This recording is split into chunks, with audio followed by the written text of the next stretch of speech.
Rochelle Jordan is a Toronto-based R&B singer who dabbles in other genres as well as R&B too, which I'm all for. I think when versatility comes through in artists' music and is done well, I'm all for it, and I'm going to be very positive about it if they can pull it off in the way that Rochelle Jordan does on this album here. Play With The Changes is an album that sparked my interest mostly because Rochelle Jordan was on one of my favourite albums of last year. It was Machine Drum's album that I think was pretty damn great, one of the best of 2020. Some people said it wasn't very consistent and it went a bit all over the place, but I think because Machine Drum handled all the tracks so well, the production was fantastic, the features were so good, it didn't really matter to me that much that it was all over the place. Sometimes it can be a detriment to an album, but in this particular case, it just really worked in Machine Drum's favour, and it really helped that he brought on features like Rochelle to just bring in fantastic vocal performances, and they were really laced into the instrumentals and the atmospheres really well. So of course I was interested in Play With The Changes here, which isn't her first album. She's had a few albums up until this point, but obviously given that I only found out about her name last year, I haven't gone back and checked everything that she's put out. Maybe I should though, because this is actually a really great starting point for Rochelle Jordan. I'm really impressed with this album. You certainly get a lot of influences coming through in the vocal department. Obviously you can pick up, Mariah Carey coming through in bits and places, Janet Jackson here and there too. Pretty obvious names to point to when you think of like pop R&B artists who have been pretty influential and pretty big in pop culture, but I think they are huge compliments to anyone who's singing today because they were obviously good vocalists. But what Rochelle does in a great way is just uses it in all kinds of different settings and all kinds of different environments on this album that makes this really pop, and Machine Drum is handling quite a bit of the production here as well. So you're getting a really cool mix of atmospheric drum and bass, house, hip house, deep house even at points too, and of course the very typical and sensual R&B stuff that Rochelle is just in her element with anyway. This album starts off with Love You Good. It's really, really sleek to start off with a track like this because it's just soaking in the atmosphere. Very similar to the track that made it onto Machine Drum's album actually. There isn't a huge amount separating these two, even down to like the bass wobbles and stuff that come through. But obviously when it worked the first time, they're doing it again here, and it's not like it's just a copy and paste because it just sounds as good anyway. But then you quickly slip into the groovier and dancey stuff immediately after this that still has the drum and bass feel to the tracks, like Got 'Em, which has such a great groove to it. It's just so catchy. It's calling back to the 90s a little bit, not as much as All Along though, which is a complete 90s throwback with the beat. There are definitely tracks in the 90s that went for this kind of thing, the fun pop or dance rap stuff that was starting to get really big in the late 80s, early 90s. Just think of Salt and Pepper and stuff like that. And then there's this hip house flair to the track, because obviously the instrumentals on a lot of these tracks are more in the house electronic type stuff.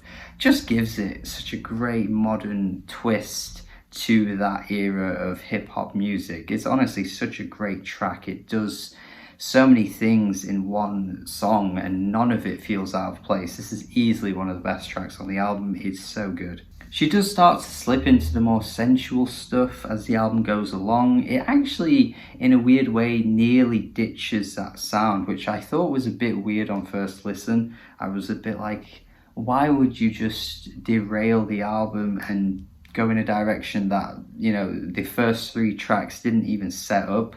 But it's not that bad when you get used to it, because you realize that actually the more you hear the album, the more you realize that she's good at everything that she tries. Broken Steel, for example, which is very Kalela in the way that it's very sensual, and also FK Twigs comes through a little bit in the vocals here. But then you've got Already, which is way more up-tempo and just has this sassiness to it, and once again brings in that hip-hop influence, which I think she really nails. But the fact that these tracks are so close together and one of them does a completely different thing to the other and both sound equally as good is kind of weird. Already has an almost like Azealia Banks flair to it with the way that she's rapping towards the end. I know Azealia Banks is quite questionable with many of the things that she's said and done, but you know, when she's in her bag, she puts out such great banging hip hop tracks. You know, just think of like 1991 era Azealia,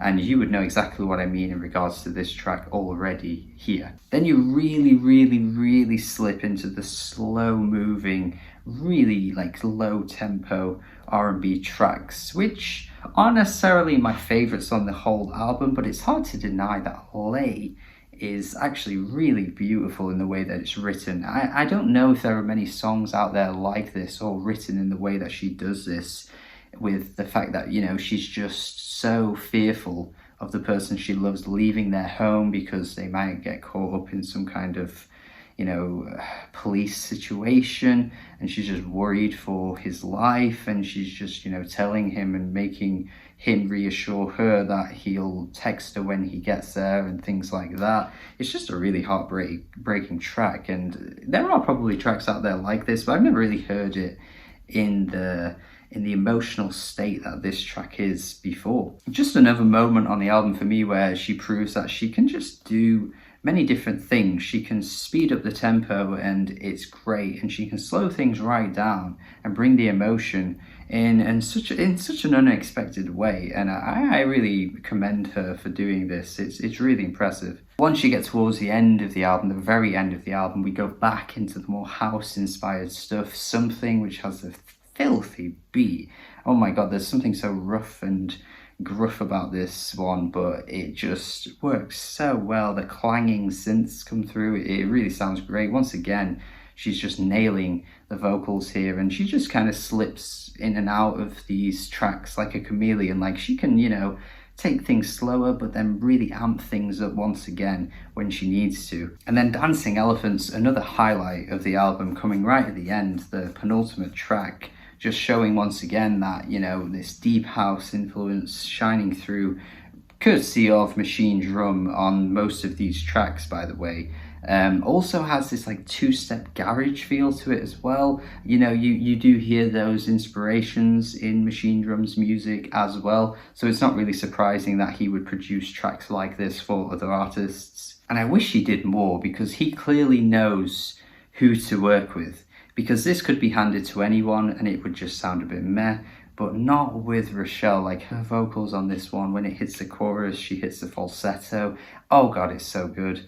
Yeah, really great album here. I think Rochelle and all of the people producing this album just absolutely nailed it. Definitely one to watch for R&B at the moment. I think she is really killing it. She has versatility, and she's not just doing things for the sake of it, because what she tries and what she does just suits her style so well. And, you know, if you can find R&B artists that can do this kind of like atmospheric drum and bass house type stuff while also keeping true to themselves with their R&B roots, like, who are you competing with? Who else is able to do this? And if there are other artists out there that can do this, yeah, they should start stepping up now, because Rochelle is killing it. An 8 out of 10 from me, 8 out of 10. Another example of an album just creeping up on me out of nowhere, where, you know, I wasn't even anticipating it, wasn't even expecting it, but the fact that I just recognized her name and thought, yes, I want to hear more from this artist, and it was absolutely worth it. She is really strong, and I hope you guys check this out as well based on what I've said in this review. If you have already heard it, let me know your thoughts in the comments. Subscribe if you haven't already as well. Do have a good day, and goodbye.